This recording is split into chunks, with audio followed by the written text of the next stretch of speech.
They say blood is thicker than water, but no one warns you what happens when blood turns against you. I grew up believing that family was everything. We didn't have much, but we had each other.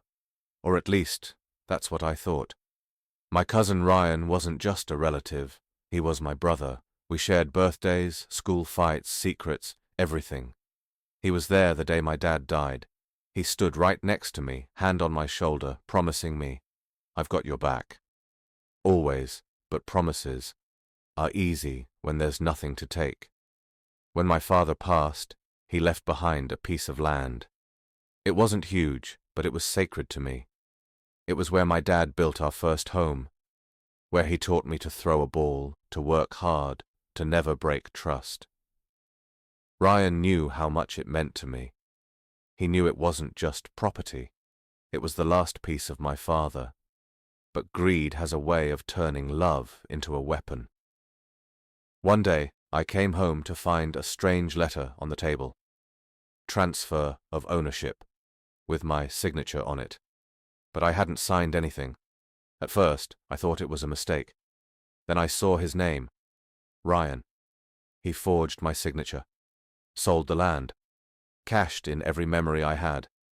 For money. The world didn't collapse in an instant. It cracked slowly, quietly, like glass under pressure. Betrayal from a stranger cuts skin. Betrayal from blood, it cuts soul. I confronted him, and do you know what he said? "It's just business, man. Don't make it personal." He stole the only thing I had left of my father. He broke the one bond I thought was unbreakable. I didn't yell. I didn't fight. I walked away that night with a smile that wasn't real, and a silence that was louder than screams. Revenge wasn't born out of rage. It was born out of silence. Out of the nights I spent staring at the ceiling, replaying every memory of us as kids. I wanted to destroy him, not with fists, but with precision. For months I disappeared from his world, but in truth, I was watching, learning, listening. Ryan had built his empire on lies and borrowed trust, and I was about to pull every brick out from under him. I found out his secrets, the people he owed money to, the fake deals, the forged papers, the favors that were hanging by thin strings. And slowly, I started cutting those strings. It began with small moves, a leaked document here, a phone call there, a whisper in the right ear. He rose fast, but he fell faster. One night, I watched from across the street as his shiny house lit up with flashing red and blue lights. His so-called friends scattered like smoke. His smile gone. I didn't have to be there to twist the knife. I'd already built the storm. He tried to call me, dozens of times. I didn't pick up. The same silence he left me with was now choking him. A week later, we met.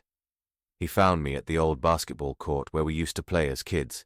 His suit was torn, his face pale, everything he stole, gone.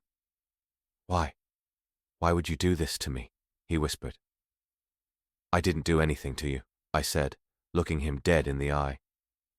"You did this to yourself. I just made sure it didn't stay buried." His eyes filled with something I'd never seen in him before. Not guilt, not sorrow. Fear. When you betray blood, it doesn't scream. It waits. But revenge isn't a movie. There's no victory music, no applause. I thought I'd feel relief, but standing there, watching him break, I felt nothing. Just the same hollow space he left in me. The next few weeks were quiet. Too quiet. People whispered about him. The family blamed me without knowing the truth. Funny thing about revenge, it burns the betrayer, but it also leaves scars on the avenger. One night, I stood outside that land, my father's land, now a pile of dirt and ruins. No house, no laughter, no memories, just silence. That's when I realized I didn't win. I just made sure he lost too. Revenge doesn't fix betrayal. It just gives it a grave to sleep in. A few days later, Ryan left town. No money, no friends, No family left to stand by him. He became a ghost in a story no one wanted to remember. And me? I stood on what was left of my past, realizing that some wounds never heal. They just stop bleeding. When blood betrays you, the pain doesn't end with revenge. It ends when there's nothing left to love.